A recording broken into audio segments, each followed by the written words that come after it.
A 12-year-old girl interrupts a trial with evidence of the defendant's innocence, but a mysterious man storms in to silence her. Will her courage uncover the truth? Subscribe to find out how this young girl's bravery could change everything. The courtroom buzzed with whispers until Judge Martinez slammed her gavel. Silence fell. Michael Carter, a well-liked teacher accused of stealing school funds, sat stiffly at the defense table. His hands shook. The air felt heavy, like a storm waiting to break.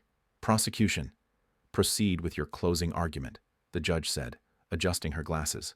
But before the lawyer could speak, "Stop!" A high-pitched voice cut through the room. Everyone turned. A girl, no older than 12, stood in the back aisle. Her jeans were frayed, her hair in a messy ponytail. She clutched a crumpled paper bag. Judge Martinez frowned. "Young lady, this is not a playground. Bailiff, escort her." "He didn't do it," the girl shouted, her voice trembling but loud. "I can prove it." Gasps rippled through the crowd. The prosecutor rolled his eyes. Michael Carter froze, staring at the girl like she'd spoken in another language. The judge raised her hand, stopping the bailiff mid-step. "What's your name?" "Lila," the girl said, stepping forward. "Lila Torres. I live next door to Mr. Carter. He's good. He wouldn't steal." The prosecutor snorted. "Your Honor, this is absurd. A child's fantasy." "Let her speak," Judge Martinez said sharply. She leaned forward, curiosity flickering in her stern gaze. "Go on, Lila." Lila dug into her paper bag and pulled out a dented smartphone. Her fingers fumbled as she tapped the screen. "Last month, I saw two men behind the school. They were carrying boxes at night. I filmed them because I thought they were robbers." She held up the phone. Grainy video played. Two figures loading boxes into a van. One man's face flashed under a streetlight. Deputy Mayor Rogers, a local politician. The courtroom erupted. Reporters lunged for their cameras. Michael Carter's lawyer jumped up. "Your Honor, this video exonerates my client. The real thief is—" Judge Martinez pounded her gavel, her voice rising over the chaos. She turned to Lila, her tone softer. "Why didn't you come forward sooner?" Lila's eyes dropped. "I was scared. But Mr. Carter helped my mom when she lost her job. He doesn't deserve this." Before the judge could respond, a loud thud echoed at the courtroom doors. A man in a black suit burst in, his face red. "This is a mistake," he barked, pointing at Lila. "That video's fake. She's lying." Lila flinched. The man glared at her, his fists clenched. The bailiff moved closer, but the man stormed out, shouting into his phone. The judge's lips tightened. "Court is adjourned until tomorrow. Bailiff, escort Miss Torres home, and keep her safe." As the crowd spilled into the hallway, Lila overheard snippets. "That girl's in trouble. Deputy Mayor's involved? This'll blow up." Outside, rain poured. Lila hugged her phone to her chest, the bailiff at her side. A black car idled across the street. The same man in the suit watched her from the window, his eyes cold. The bailiff didn't notice. The next morning, Lila woke up to the sound of rain tapping against her window. Her heart raced as she remembered the events of the previous day. The courtroom, the video, the angry man in the suit. It all felt like a dream. But the crumpled paper bag on her desk was proof it had really happened. Lila's mom knocked on the door. "Lila, honey, are you awake? The bailiff is here to take you to the courthouse." Lila quickly got dressed, her mind racing with questions. Would the judge believe her? What if the man in the suit came back? She grabbed her phone and headed downstairs. The bailiff, a tall man with a kind face, greeted her. "Good morning, Lila. Ready to go?" Lila nodded, though she felt anything but ready. As they drove to the courthouse, she couldn't shake the feeling that someone was watching her. She glanced out the window and saw the same black car from yesterday trailing them. At the courthouse, the atmosphere was tense. Reporters swarmed the entrance, shouting questions. The bailiff hurried Lila inside, shielding her from the cameras. In the courtroom, Judge Martinez was already seated. Michael Carter and his lawyer were there, along with the prosecutor. The judge nodded at Lila as she entered. "Thank you for coming, Lila. We need to discuss your evidence." Lila took a deep breath and approached the stand.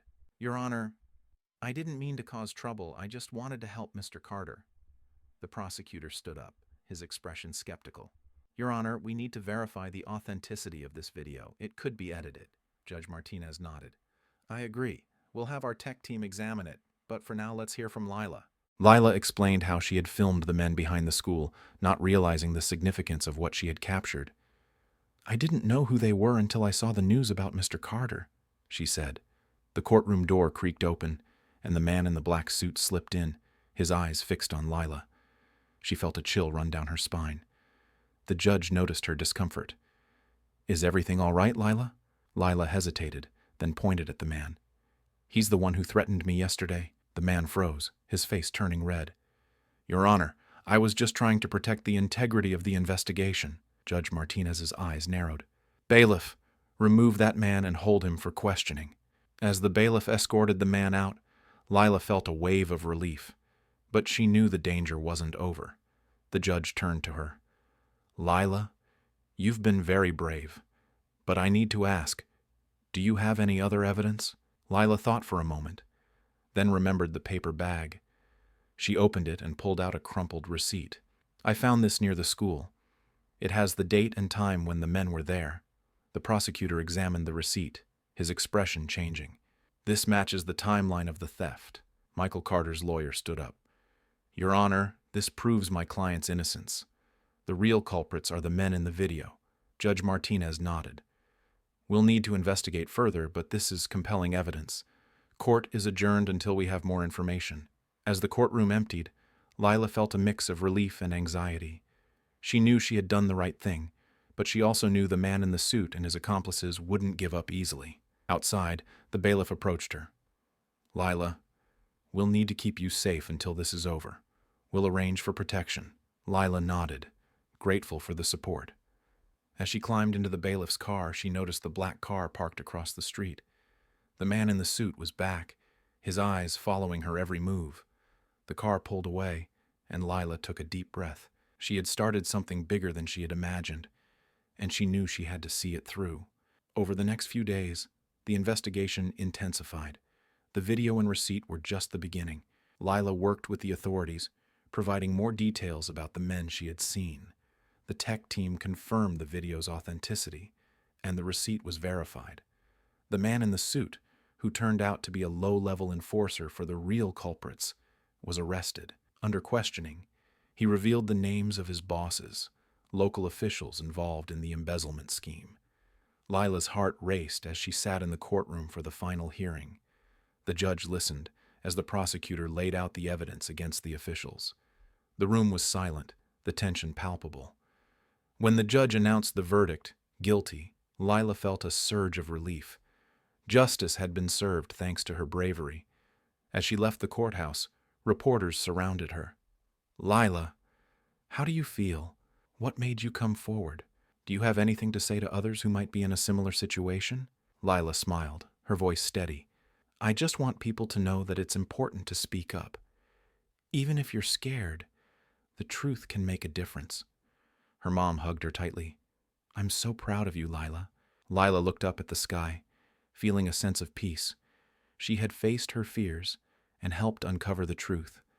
And in doing so, she had become a symbol of courage for others. In the weeks that followed, life slowly returned to normal.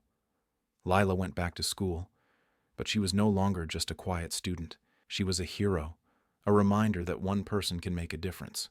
The officials were sentenced, and the stolen money was returned to the school. Michael Carter was exonerated, and he thanked Lila publicly for her bravery. Lila's story spread, inspiring others to come forward with their own experiences. She became an advocate for justice, speaking at schools and community events. And though the journey had been difficult, Lila knew it was worth it.